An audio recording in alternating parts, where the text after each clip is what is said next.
Ships in the making, bound for a distant shore, world for the taking, men gone forevermore,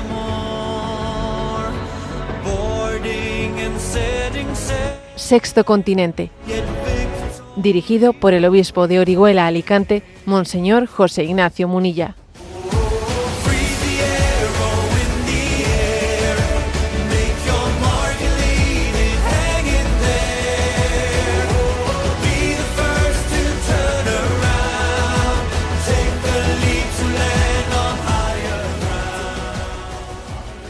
Un cordial saludo a todos los oyentes de Radio María. Un día más, con la gracia del Señor, nos disponemos a realizar este programa radiofónico llamado Sexto Continente, que lunes y viernes de 8 a 9 de la mañana, una hora menos en las Islas Canarias, realizamos aquí en directo en Radio María España.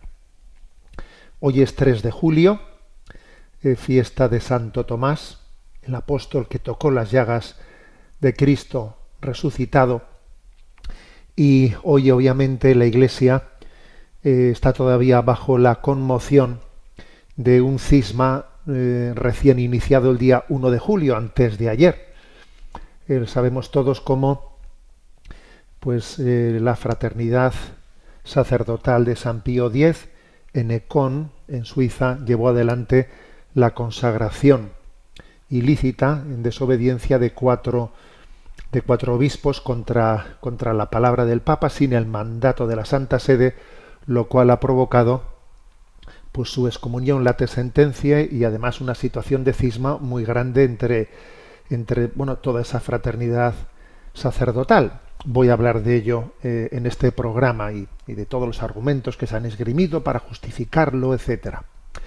Pero en esta entradilla del programa me quiero circunscribir a una palabra, a la palabra obediencia. Yo en redes sociales, la víspera de la consumación de este cisma, envié un mensaje, ¿no? Cuando vi que el Papa había escrito una carta y a un ultimátum, por última vez el Papa además con un corazón paternal, pidiendo algo pues por la túnica inconsútil de Jesucristo, ¿no? Rogando y al mismo tiempo ordenando con toda su autoridad, pedía algo. Y veía, ¿no?, que existía el riesgo, como luego ocurrió, ¿no?, de que se desobedeciese explícitamente. Bueno, pues envié a las redes sociales un mensaje que dice: no hay ortodoxia sin obediencia al Papa. La tradición de la Iglesia es unánime en lo que a la obediencia se refiere. Y pongo 4 ejemplos. Primero, San Benito dice: el primer grado de humildad es la obediencia sin demora. Santo Tomás de Aquino dijo: la obediencia es la mayor de las virtudes después del amor. San Gregorio Magno dijo: la obediencia es la única virtud que siembra todas las demás virtudes y las conserva una vez sembradas. Y San José María Escriba dice, ¿no?, obedecer es el camino seguro, siempre. Bueno, por eso la primera palabra que quiero decir en este programa de hoy, en que nos vamos a adentrar en un tema de comunión eclesial, ¿no?, es obediencia, obediencia. Este es el punto dirimente de todo. Fijaros, en la Iglesia son 2000 años de historia y claro, ya es muy difícil que acontezcan errores, herejías, actitudes, cismas que sean novedosos, porque por desgracia en estos 2000 años pues ha habido muchas heridas, ¿no? Y en torno a la crisis jansenista hay una expresión, en torno al siglo XVII, hay una expresión que me parece muy significativa, una expresión que fue pronunciada por un visitador que hizo una visita al monasterio de Port-Royal, que era un poco pues el monasterio principal de una corriente católica, pero que estaba bajo el influjo del foco del jansenismo. Las religiosas de este monasterio tenían una vida muy austera, de intensa oración, gran nivel intelectual, estudiaban mucho la doctrina, pero el monasterio acababa enfrentándose reiteradamente contra la Santa Sede por su negativa a aceptar las condenas del jansenismo promulgadas por el Papa. El Papa estaba condenando la herejía jansenista. La herejía jansenista se caracterizaba por tener una visión muy pesimista de la naturaleza humana, acentuaba los efectos del pecado original de manera que el hombre casi se quedaba casi sin libertad.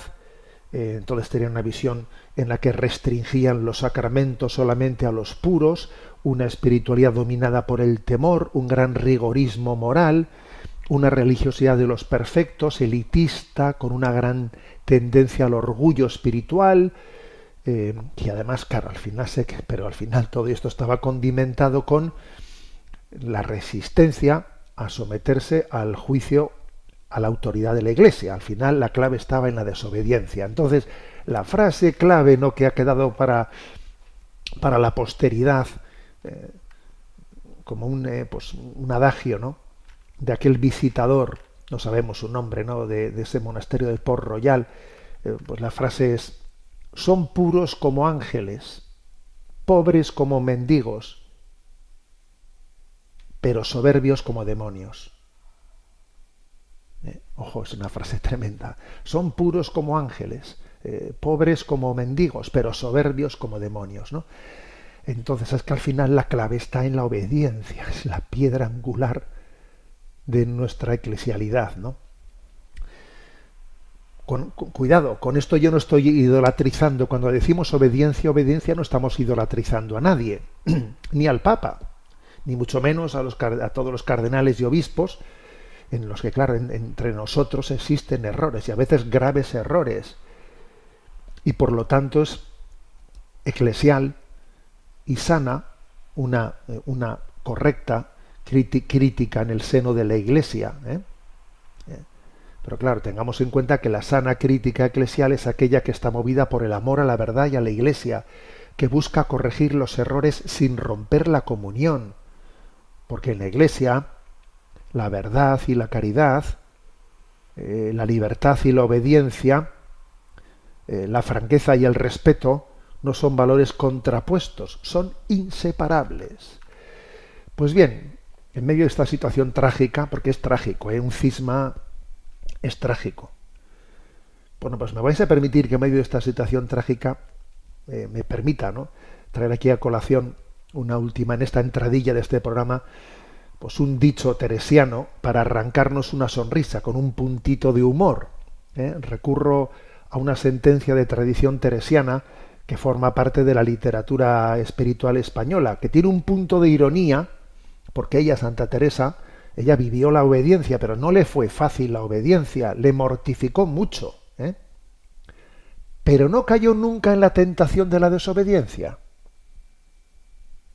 Y al final, las últimas palabras de Santa Teresa de Jesús, después de haber tenido muchos problemas, pero siempre ahí obedeciendo, al final muere diciendo: muero hija de la Iglesia, muero hija de la Iglesia. Mientras que otros reformadores se habían roto con la Iglesia, supuestamente para reformar. Ya no cae en esa tentación, ¿no? Bueno, pues la famosa frase esta, ¿no?, que tiene su punto de ironía, pero su firme fe en que la obediencia es el camino, no está literalmente, ¿no?, en los escritos teresianos, pero sí forma parte de la tradición teresiana. La frase esta, ¿no?, que me parece maravillosa de esta tradición teresiana es: obediencia nos dé Dios, que superiores no nos han de faltar. Bueno, con un punto de ironía, pero con la firme convicción de que sin la obediencia no hay Iglesia ni ortodoxia. No hay ortodoxia sin obediencia al Papa. Sexto Continente es un programa que tiene interacción con los que sois usuarios de redes sociales, en X y en Instagram a través de la cuenta @obispo_munilla, y en Facebook a través de la página que lleva mi nombre personal de José Ignacio Munilla. Los programas anteriores los tenéis a vuestra disposición tanto en el podcast de Radio María como el canal de YouTube En Ti Confío, como los canales de iVoox, Spotify, Amazon Music, y también puede accederse a los programas anteriores desde nuestra página web multimedia www.enticonfio.org, donde podéis encontrar además otros muchos materiales. Y por último, para quienes prefieran la comodidad del WhatsApp, pueden darse de alta en el canal de WhatsApp En Ti Confío, que es el número, mandando un mensaje de alta al número 625 568 568. Obviamente, si se envía desde el extranjero, poniendo por delante más 34, y se envía el mensaje de alta al número 625 568 568. Bueno, y vamos adelante, vamos a este tema dramático. La fraternidad sacerdotal de San Pío X ha consumado un cisma. El Santo Padre había suplicado, había pedido que no se materializase tal cosa, se ha desobedecido explícitamente, y claro, la Santa Sede, una vez que se ha consumado esto, pues ha decretado, ¿no? Aunque las excomuniones son late sentencia, late sentencia quiere decir que en el mismo momento en que haces eso, ya estás excomulgado sin que nadie te lo necesites que te lo esté promulgando. Pero bueno, la Iglesia, para mayor claridad también, pues lo ha promulgado explícitamente, ¿no? Entonces, lo primero, ¿por qué es tan grave, por qué tiene tanta gravedad eso de que se consagren obispos fuera del mandato del Papa? Oiga, porque es que en la Iglesia ocurren muchas cosas bastante gordas, ocurren cosas muy gordas. Entonces, ¿por qué tiene tanta gravedad esta? ¿Por qué a este asunto se le da más importancia que a otros muchos? Porque mire que también hay cosas muy gordas. Fíjate, por ejemplo, si en torno al sínodo alemán no han ocurrido cosas gordísimas, ¿no?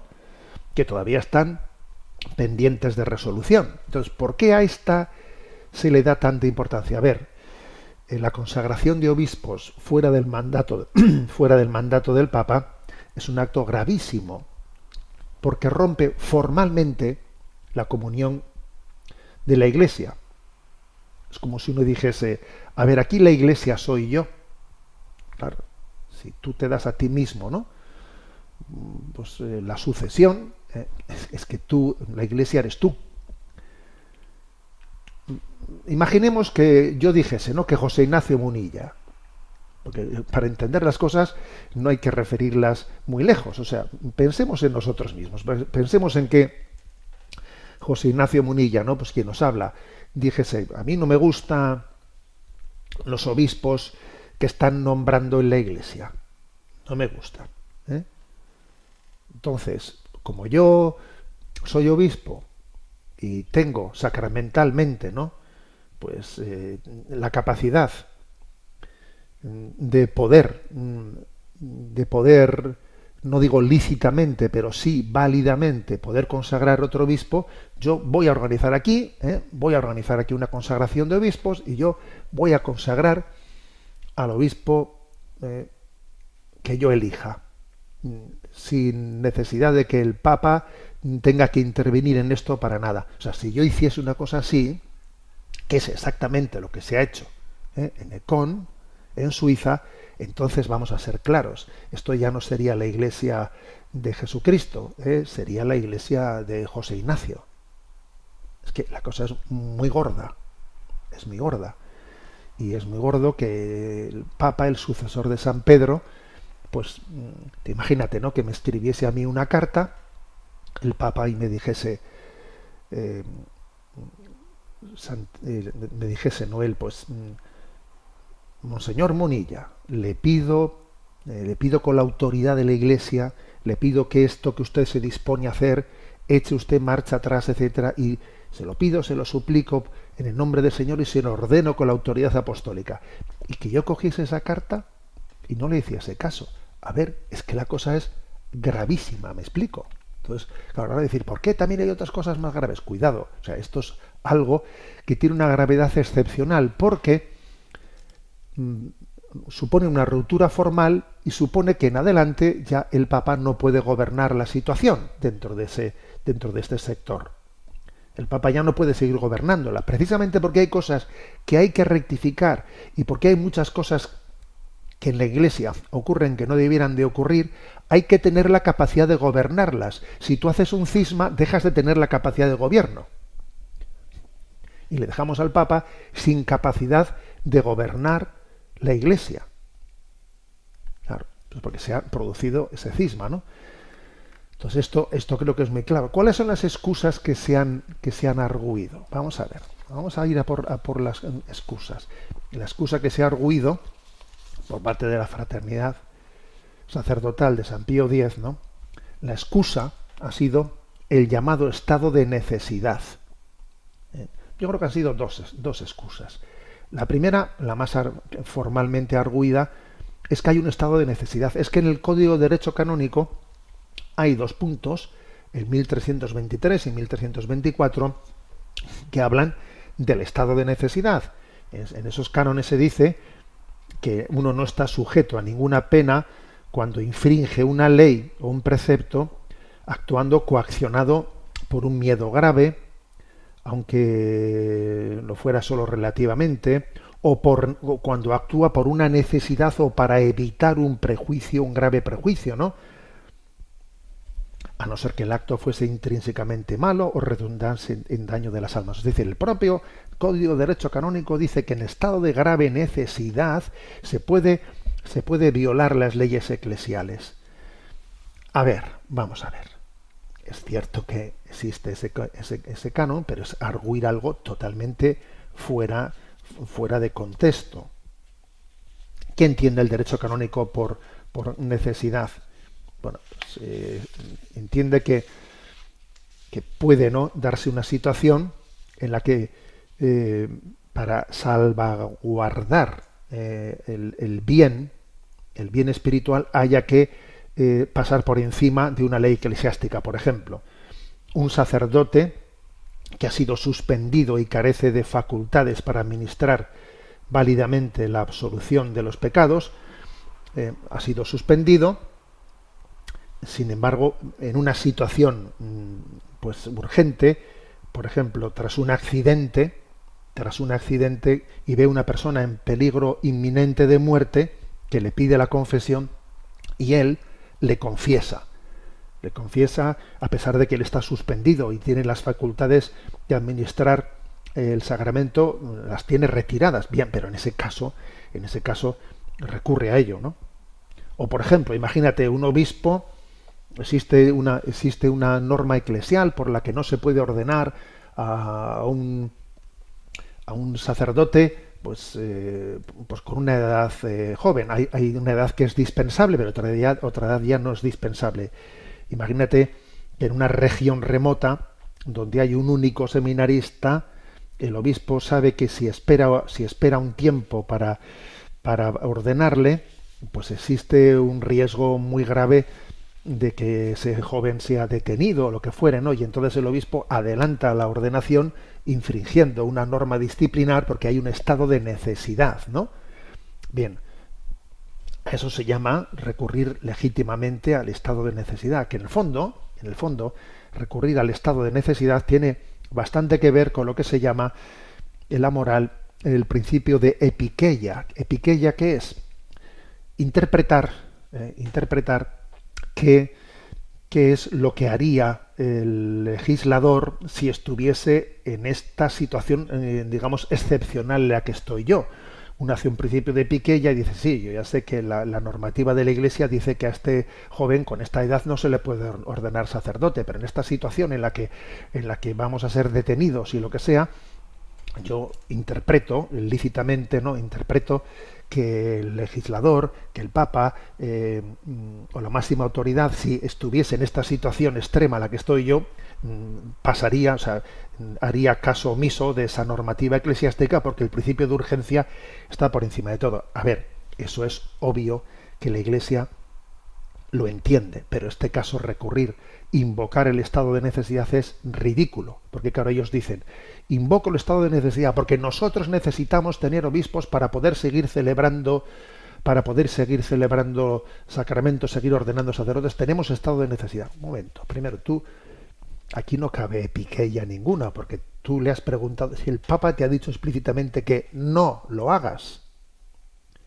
Si te lo ha dicho que no lo hagas, aquí no cabe una situación de extrema necesidad en la que no puedes ni siquiera consultar. No, es que te lo han dicho explícitamente. Y además, ¿qué es eso de que tengo la necesidad de ordenar obispos por mi cuenta porque de lo contrario se hunde el mundo? ¿Cómo que se hunde el mundo? Vamos a ver. Por cierto, que he visto en redes sociales han corrido muchas cosas y he visto pues algunos, voy a poner a lo largo de este programa 2 o 3 cortes, ¿no?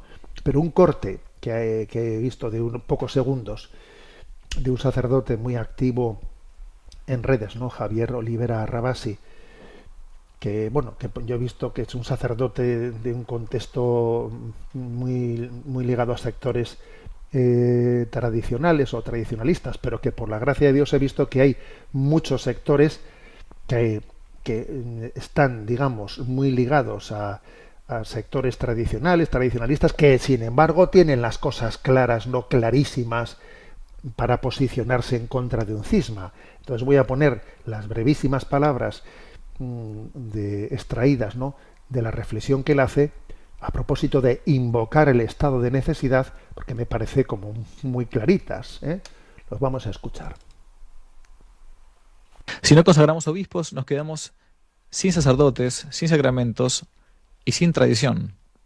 Respuesta: esto es falso, es dudar de las promesas de Cristo. Es creer que si la fraternidad de San Pío X desaparece, las puertas del infierno prevalecieron. Es creer que la fraternidad de San Pío X es la Iglesia. Cristo salva a su Iglesia no por un grupo autónomo de 600 curas, no por un grupo de obispos nuevos. Creer que uno tiene que cometer un acto cismático para salvar a la Iglesia es tener un complejo de Mesías. Yo salvo a la Iglesia. A la Iglesia se la defiende desde adentro, aún con lo putrefacta que pueda estar. No armando un búnker VIP como si fuera el arca de Noé. A ver, me parecen unas palabras muy claras, ¿no? Pensar que para salvar a la Iglesia necesito hacer un cisma es tener complejo de Mesías. Es tener complejo de Mesías. ¿Te crees tú que eres el Salvador del mundo? ¿Te crees tú que sin la fraternidad sacerdotal de San Pío X no hay salvación? ¿O que la Iglesia no puede continuar y que entonces tengo que recurrir a hacer un cisma? A ver, por el amor de Dios. Por tanto, esta ha sido una excusa que no tiene recorrido alguno. En segundo lugar, ¿no? Otra de los errores argüidos, de las excusas argüidas, es que, oye, peor son las herejías que hay por ahí. O sea, hay muchos, ¿no? Hay muchos sacerdotes, incluso obispos, que están sosteniendo cosas que son abiertamente contrarias a la fe. Bastante peores son. Hemos visto vídeos por aquí, por allá, que algunos dicen, entonces, ¿acaso no? ¿Por qué nos escandalizamos tanto de esta consagración si hay cosas peores? Un momento, vamos a ver.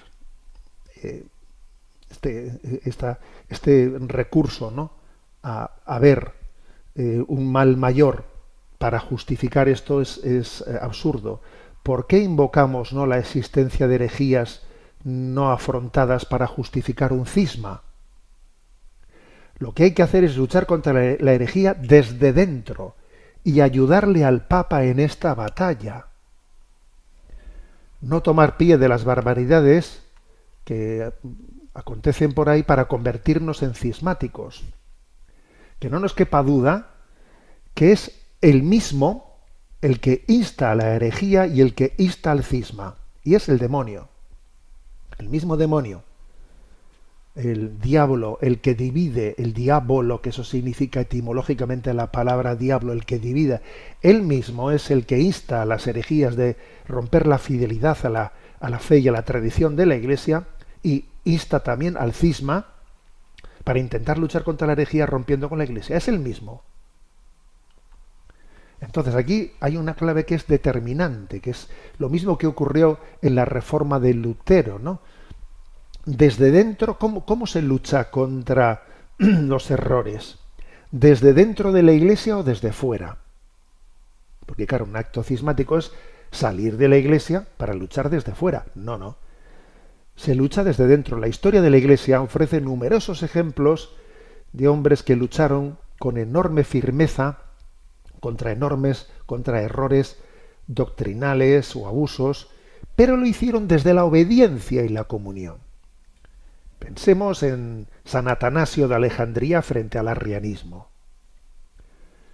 que tuvo un papa, Liberio, que estuvo colgando de un hilo, Liberio, y en un momento determinado el emperador le estuvo chantajeando para llevarle hacia corrientes semiarrianas, pero San Atanasio luchó contra el arrianismo sin romper, sin salirse de la Iglesia y sin desobedecer nunca al Papa. Pensemos en Santa Catalina de Siena, exhortando con energía al Papa, yendo a verle, estando con él.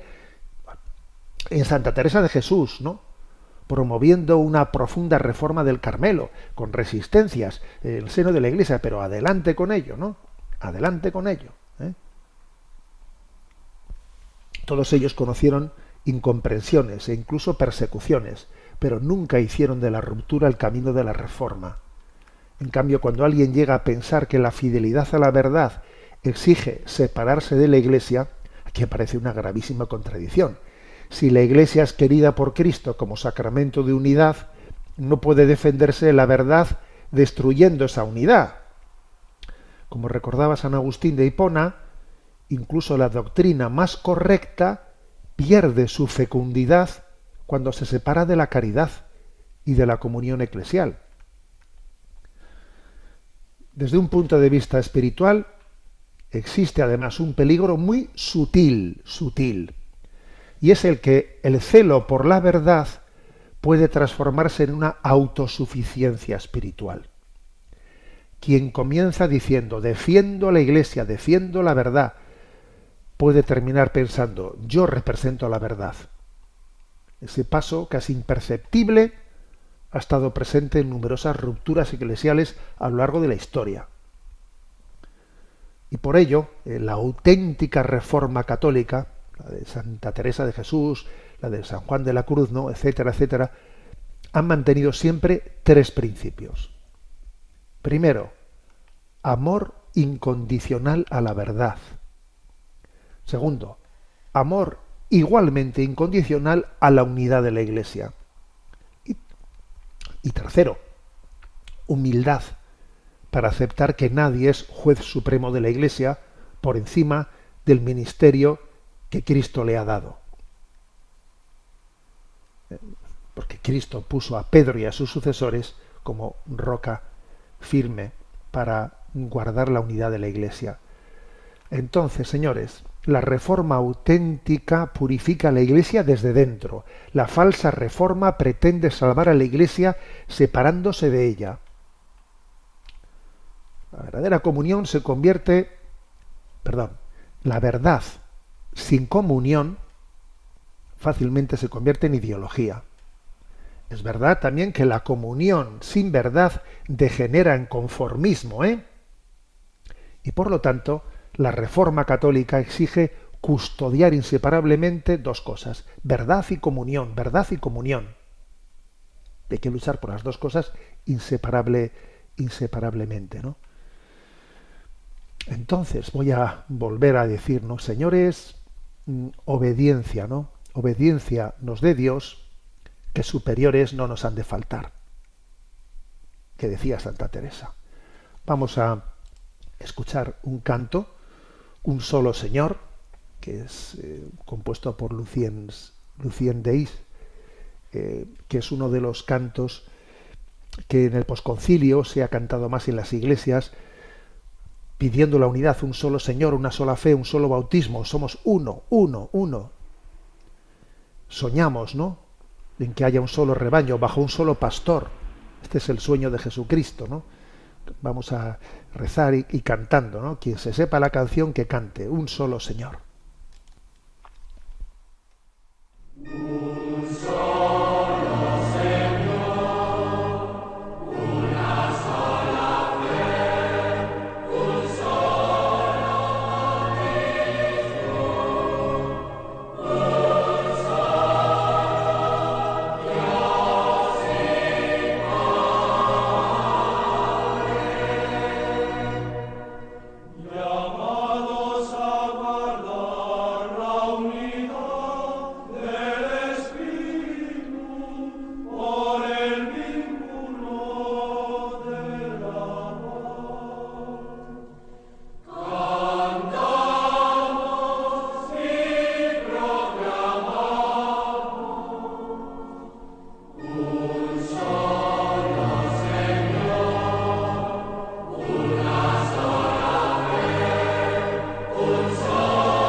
Oramos por la unidad en este momento duro de la vida de la Iglesia.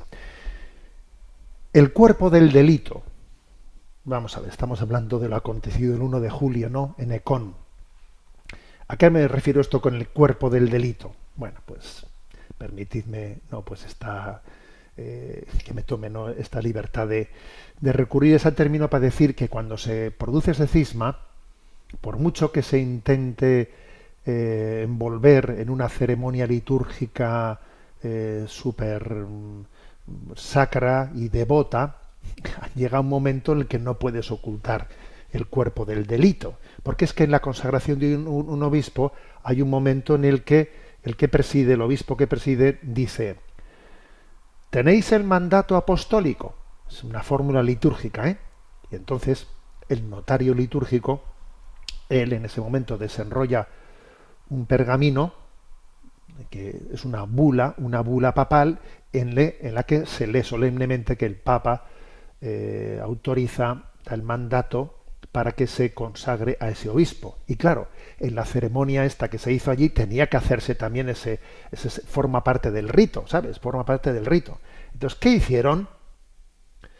El presidente dijo: bueno, ¿tenéis el mandato apostólico? Y entonces allí un sacerdote desenrolló un pergamino teniendo un poco la apariencia de una bula papal, que no lo era obviamente, y leyó lo siguiente, en latín. Me imagino que, claro, como la gente no se enteraría, pues tranquilos, ¿no? Decía: es la Iglesia católica y romana, siempre fiel a las tradiciones recibidas de los apóstoles, quien en circunstancias enteramente excepcionales nos exige que proveamos a la salvaguarda de estas tradiciones, es decir, del depósito de la fe, y que adoptemos los medios necesarios para transmitirlas fielmente a todos los hombres, para la salvación de sus almas. Es decir, cuando tenían que haber dicho, el Santo Padre da el mandato autoriza a esta consagración de este obispo, no, en vez de eso dice, es la Iglesia etérea, la que en estas circunstancias excepcionales nos exige. Cuando uno habla de una Iglesia desencarnada, ¿quién es esa Iglesia? ¿Cómo puedes invocar a la Iglesia católica y romana además? Dice, es la Iglesia católica y romana la que nos exige que hagamos estas consagraciones por el estado de necesidad que tenemos. Este es el cuerpo del delito, ¿sabéis? Es el cuerpo del delito, porque claro, llega un momento en el que dice, ¿tú cómo has hecho esto? Pero si en la ceremonia hay que leer el mandato apostólico. Este mandato apostólico lo tenemos todos los obispos. Yo ahora mismo, según hablo con vosotros, estoy viendo aquí en la pared izquierda de mi despacho, aquí está, el mandato apostólico de la consagración episcopal. Bueno, claro, este es el cuerpo del delito, me explico, claro, porque obviamente uno tenía que en ese momento, para poder hacer una cosa así, tenía que sacarse de la manga algo que, claro, que mire usted, no me haga trampas, ¿no? Porque el cuerpo del delito está clarísimo, que usted ahí no tenía mandato apostólico y se ha autodado un mandato apostólico. Usted se lo ha dado a sí mismo, Yo por eso también me envié a redes sociales pues un mensaje subrayando el hecho, espérate, lo tengo por aquí, pues subrayando que, a ver, perdonadme, lo leo explícitamente tal y como lo he visto, ¿no?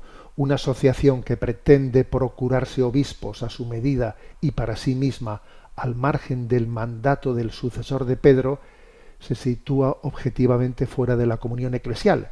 Y esto es lo que mandé. Es como si una rama pretendiese injertarse a sí misma prescindiendo del tronco del que recibe la savia.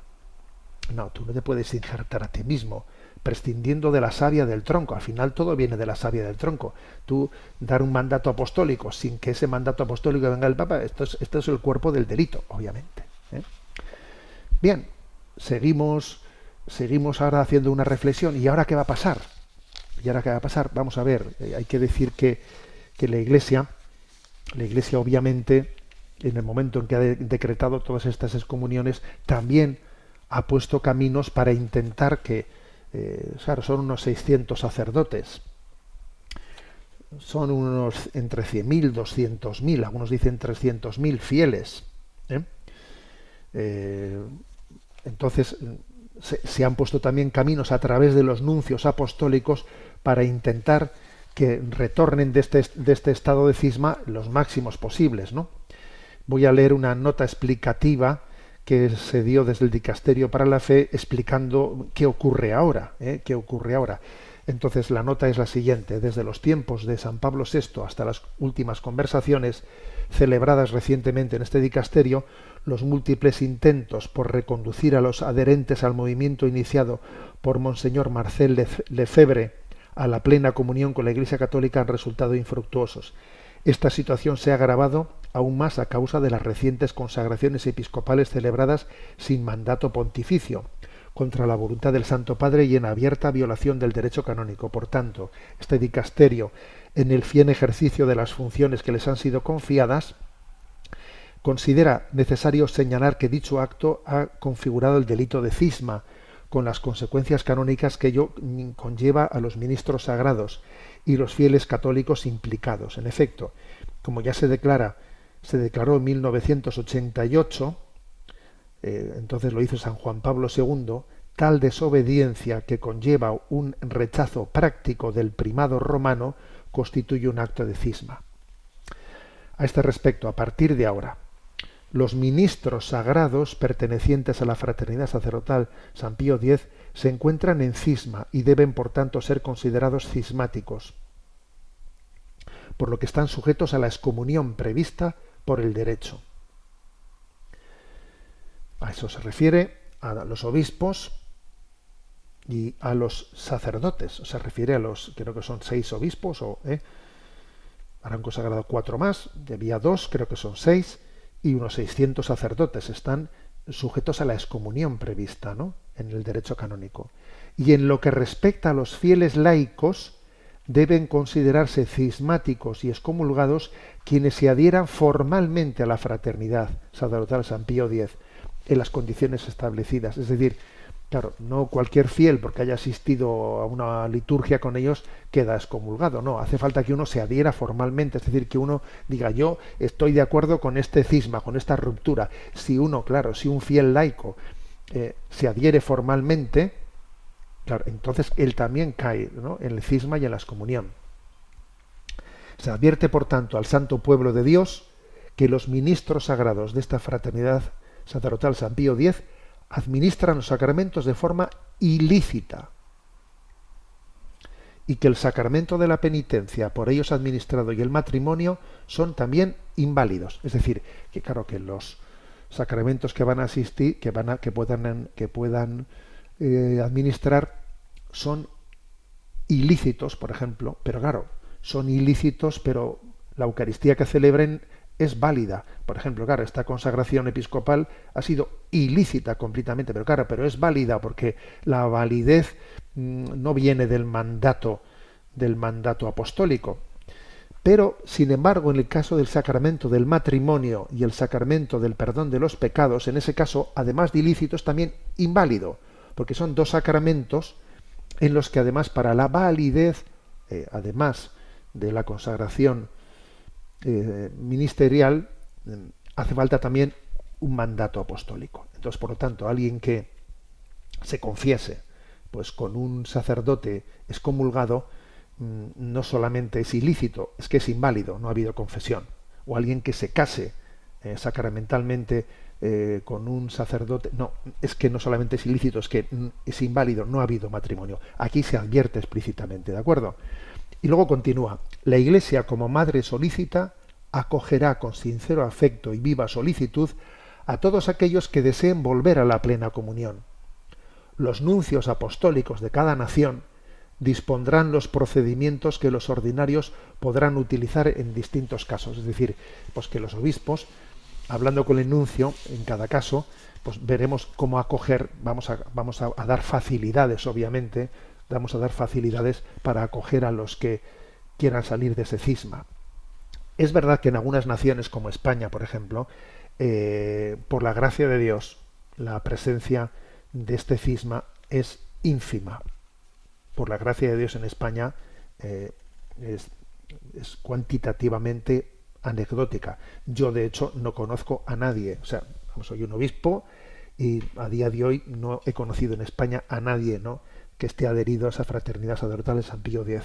O si lo he conocido, ni me he enterado de que lo estaba. O sea, en algunos lugares la incidencia es mínima, pero en otros lugares la incidencia es mucho mayor.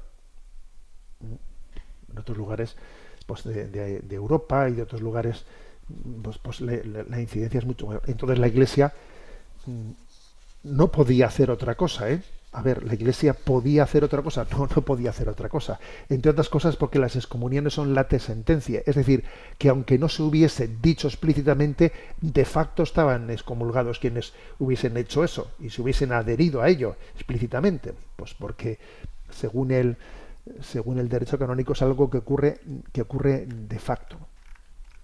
En resumen, señores, vamos a ver, ¿cuál es el resumen de todo lo que estamos hablando? El resumen es que no hay ortodoxia sin obediencia. Y la clave está en la obediencia y la obediencia. Y voy a terminar diciendo 7 razones por las que la obediencia es decisiva.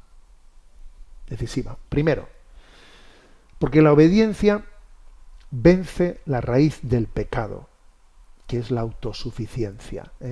Desde el pecado de Adán hasta la redención de Cristo, la historia de la salvación puede leerse como el contraste entre obediencia y desobediencia. Y tú lees la carta a los Romanos de San Pablo y allí dice, por la desobediencia de un solo hombre, Todos fueron constituidos pecadores. Y Cristo salva al mundo haciéndose obediente hasta la muerte. San Pablo a los Filipenses.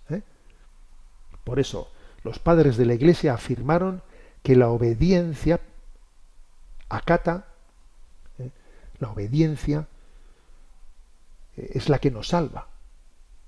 La obediencia es la que nos salva, porque es la que va a luchar contra la raíz del pecado, que es la autosuficiencia. Primera razón. Segunda, porque la obediencia, otra razón por la que la obediencia es decisiva, ¿no? Pues porque nos libera del engaño del amor propio, señores. Uno puede ser muy sacrificado, muy estudioso, muy trabajador, muy piadoso incluso, rezar mucho, y sin embargo estar siempre buscando su yo. Yo. Y la obediencia obliga a salir del propio juicio, a aceptar el discernimiento del otro legítimamente constituido como autoridad. Tercera razón por la que la obediencia es decisiva, porque la obediencia es el camino por el que nuestra voluntad se conforme con la de Dios, ¿no? La finalidad de toda virtud es unirnos a la voluntad divina. La obediencia educa a esta conformidad con la voluntad divina. Que no se haga mi voluntad sino la tuya. Cuarto, porque nos protege de la soberbia espiritual. Puros como ángeles, pero soberbios como demonios. A ver, nos protege de la soberbia espiritual. Que uno puede ser, pues, muy sacrificado, hacer ayuno, ser muy pobre, ser muy casto incluso. Fíjate, el demonio es capaz hasta de disfrazarse de casto, pero de obediente no puede, De obediente no puede. En quinto lugar, la obediencia garantiza la comunión eclesial. La virtud nunca puede ser individual. La obediencia es la que nos mantiene en la comunión con Cristo, con la Iglesia, con los pastores, con la comunidad. En sexto lugar, es tan importante la obediencia porque imita a Cristo. Nosotros somos imitadores de Cristo. Imitación de Cristo, de Kempis. Oye, imitar a Cristo. Como Él vivió, como Él rezó y como Él obedeció, porque la clave de su vida, dice la carta a los Hebreos, Jesús aprendió sufriendo a obedecer y dijo, en el Evangelio de San Juan, mi alimento es hacer la voluntad del que me ha enviado, ¿no? Y por último, la última razón, ¿no?, por la que la obediencia es tan importante, porque da mérito sobrenatural a las acciones ordinarias. Sin obediencia no hay mérito sobrenatural en lo que hacemos, ¿no? San Ignacio de Loyola consideraba la obediencia como el camino más seguro, ¿no? Y obviamente es la que le da valor espiritual para que cualquier otra obra sea realizada movida por Dios y no por tu amor propio. Entonces, señores, ¿qué hacemos? ¿Qué hacemos? Voy a poner otro corte que también estos días ha corrido mucho por redes sociales, de Fray Nelson, un dominico y presente en redes sociales, que nos da algunas pautas de qué hacemos ahora. Vamos a escucharle. 1 de julio de 2026. Un día que pasará a la historia cargado de tristeza y marcado por la rebeldía de un grupo salido de la Iglesia Católica, literalmente salido porque ha escogido el camino de la división y del cisma. Estoy hablando de la fraternidad sacerdotal San Pío X, y duele particularmente que esta fraternidad utilice el nombre de un Papa Santo Pío X, en contra del Papa actual, nuestro Papa León XIV. El día de ayer el Papa escribía a esta fraternidad realmente suplicando y a la vez ordenando que se detuvieran consagraciones episcopales que no tienen el mandato pontificio. Es un delito gravísimo contra la unidad de la Iglesia, lo que estaba por suceder y que hoy finalmente ha sucedido. Los miembros de esta sociedad sacerdotal pues han seguido el camino de la desobediencia y han marcado una herida profunda en el cuerpo de Cristo, que es la Iglesia. Esto nos lleva a 3 palabras importantes que debemos tener bien presentes. Primero, necesitamos espíritu de penitencia. Este es un dolor muy grande para el corazón del Papa y es un dolor muy grande para todos los que amamos la Iglesia. Así que es necesario hacer penitencia. Consiguientemente, una segunda palabra, la palabra conversión. La celebración santa de los sacramentos y la enseñanza correcta de la doctrina católica son la mejor defensa para que este tipo de cosas no vuelvan a suceder. Y por último, no perdamos la esperanza. No la vamos a perder. Sabemos que Dios es más grande que la obstinación humana y más grande que el poder del pecado. Por eso no perdemos la esperanza, por eso seguiremos rogando para que por caminos que solo la providencia de Dios conoce, se pueda recuperar la unidad de la Iglesia, no solo con este grupo rebelde bajo capa de defensa de la tradición, sino con todos aquellos que se han apartado de la comunión, porque la súplica de Cristo tiene que prevalecer, que haya un solo rebaño y un solo pastor. Gracias por escuchar este mensaje, gracias por hacer penitencia, por trabajar en tu conversión, por amar al Papa y por conservar la esperanza. Que Dios nuestro Señor nos bendiga. Amén. Bueno, pues yo creo que son palabras muy, muy inspiradas. ¿Y ahora qué hacemos? Bueno, pues penitencia. Haremos oración y penitencia, ¿no? Porque hay demonios que solo pueden ser expulsados así, ¿eh? Oración y penitencia. Tomémonos muy en serio esto. En segundo lugar, pues vamos, como dice él, ¿no? Vamos a actuar con una plena conversión en todos los sentidos, ¿no? También, o sea, celebrando la fe de la Iglesia con un respeto absoluto en la ortodoxia plena en el seno de la Iglesia, y lucharemos contra pues todos los desfases que podamos ver en nuestro interior, porque es verdad que si hay desfases de falta de respeto a la fe, a la doctrina, a la liturgia, hay que luchar contra ellos, porque si no luchamos contra ellos, otros seguirán tomando excusa de que ves tú, para justificarse, para hacer un cisma, que dentro de nosotros pueden existir desfases y no los abordemos. Sí, hay que celebrar bien la liturgia y hay que estar plenamente adherido a la fe íntegra, al catecismo de la Iglesia Católica. Al catecismo de la Iglesia Católica en su integridad, que incluye también 1000 citas del Concilio Vaticano II, a la integridad de la fe de la Iglesia. Y por último, esperanza. Esperanza, pues porque la Iglesia es de Cristo.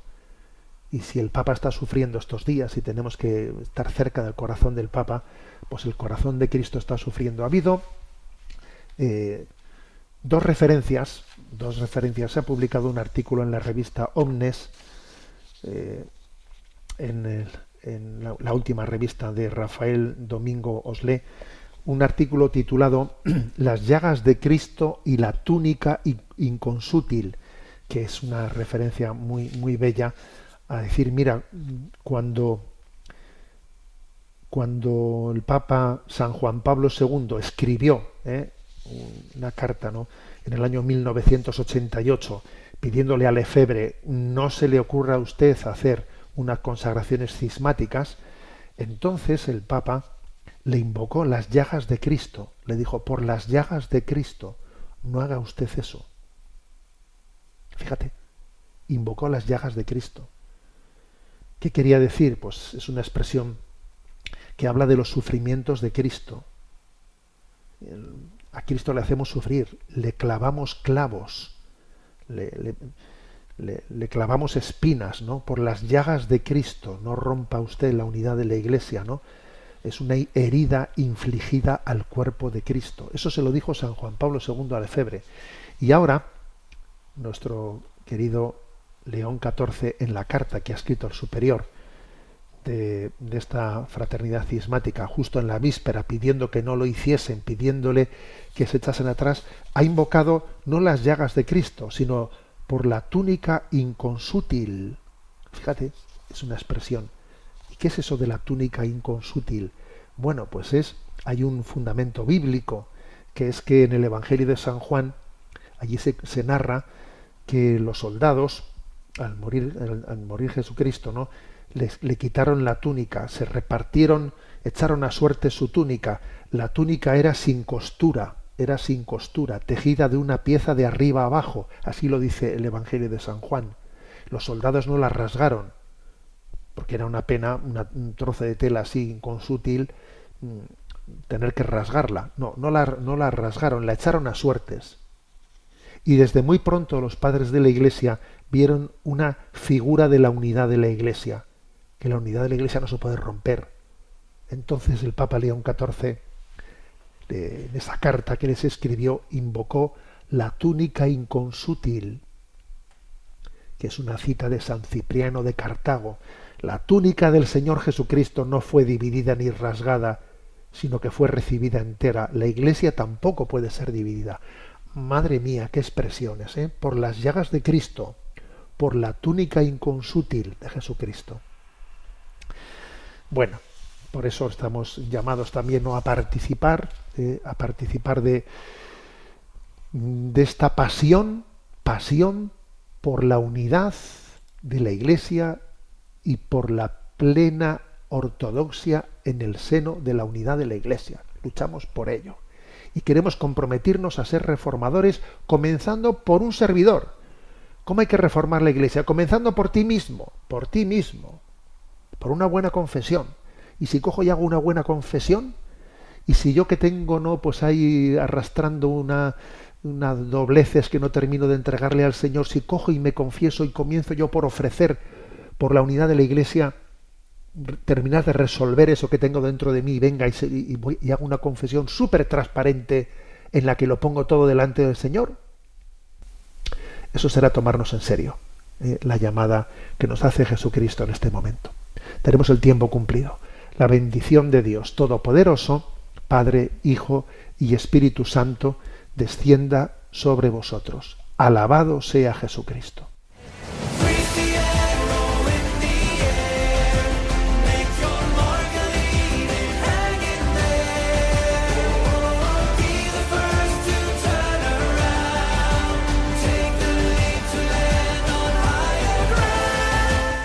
Finaliza en Radio María Sexto Continente, dirigido por el obispo de Orihuela, Alicante, Monseñor José Ignacio Munilla.